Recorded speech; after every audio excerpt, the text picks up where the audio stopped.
I did my waiting. 10 years of it. For something that finally happened on Friday. For something that made me so fucking unbelievably happy. Because it felt, for the briefest of moments, that justice had been served. And even if it hasn't been served in exactly the way I liked, I'm still really fucking happy with the outcome. This is the story of a 10-year long campaign to drive me fucking crazy.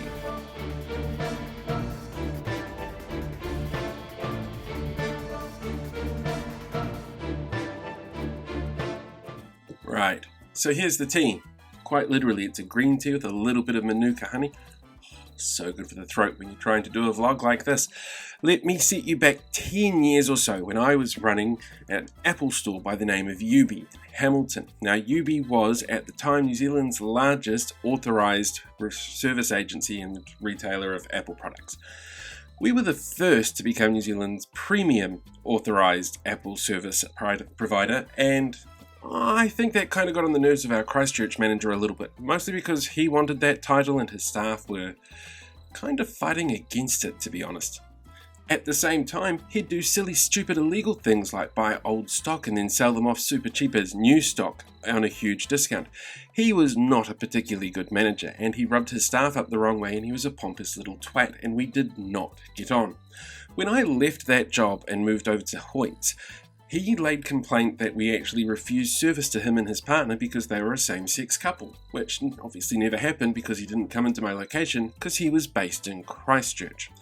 When I moved up to Auckland and started working for JCar, he actually got me fired from a job after he took a tweet that I'd said out of context, pretended to be from Fonterra, laid an anonymous complaint with the CEO of JCar somehow through some random email, where they didn't go through due process for firing me. I ended up taking them to employment court. It was all settled out of court, but it did not end well, and the CEO ended up losing their job after we were able to prove it was a massive deception. Little things like not giving me the actual complaint, since the complaint had that individual's name on it.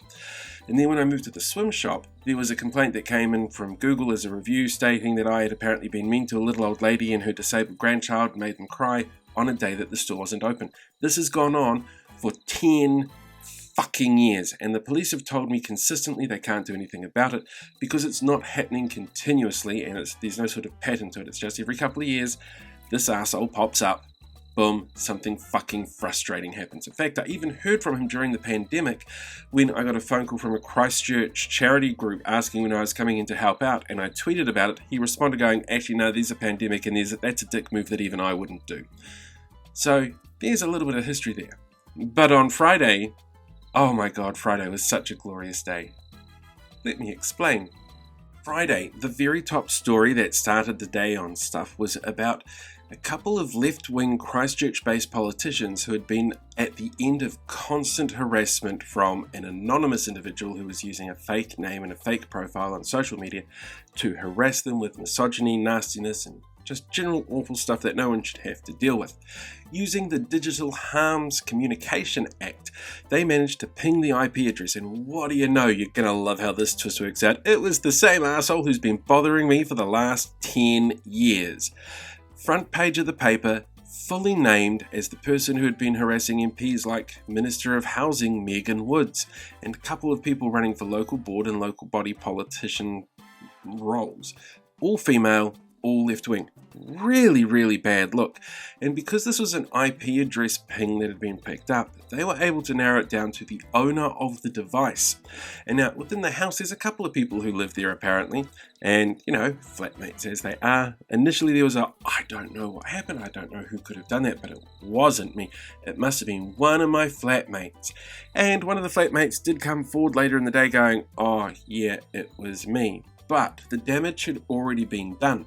This particular individual, who was running for a local board in Hornby, had to pull out of that race, and he had to quit the National Party youth politics wing. He had people like Chris Luxon ripping into him in public. He had his flatmate sitting there going, "I'm so sorry, it was me." But at the same time, he's got people going, "Really, you're the one running for elected office. I wonder how much free rent you'd offer for a flatmate to take the fall for something like that."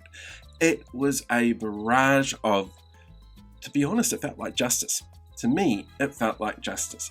That for once, the entire country could see the kind of shit that I have been dealing with. And they were on the same page I was, that this was not acceptable, that this was not the behaviour that should be going forward. And I think it woke a lot of people up as well to a certain culture from certain types of people who get it in their head that because they've never been told no, that for some reason they can get away with anything they want. And it's actually kind of sad and depressing to think that there are people out there like that who are so individualistic in their opinions that they would go out of their way to harass people the way that they were being harassed.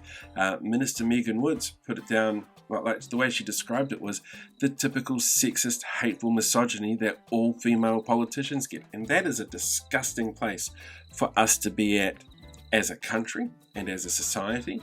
And for the individual who did that, it's really a sign of something not quite right in the head. Now, all day Friday, I was getting messages from people I haven't seen or spoken to for years who used to work for that company, who I've met along the way or who have known about what's happened each time these things have popped up. And they have all been really positive and absolutely glowing about the fact this individual was finally named and shamed. And even though the flatmate might have been the one who stepped forward and said, yeah, it was me, there was, for a brief moment, a spotlight on the individual who, for me personally, has been a thorn in my side for a very long time. So I was so fucking happy when that happened. And I guess it's just a case of hopefully they can learn from this and they can move on and become better people. Both of them, the flatmate and himself, and whoever else might have been involved. Because that kind of toxicity, I think, has now been shown people will not stand for it. And it needs to go the way of the dinosaurs. So yeah, that was my really, really good Friday. Oh, and I bought a new car. So that was also a pretty cool thing to do on Friday. But I'll tell you about that in another vlog entry. That might be the next vlog entry. Until then, I'm just going to sit here and drink my tea and smile. Revel in the glow of feeling like justice is actually being served in some weird, creepy way. Until next time, ka kite anō.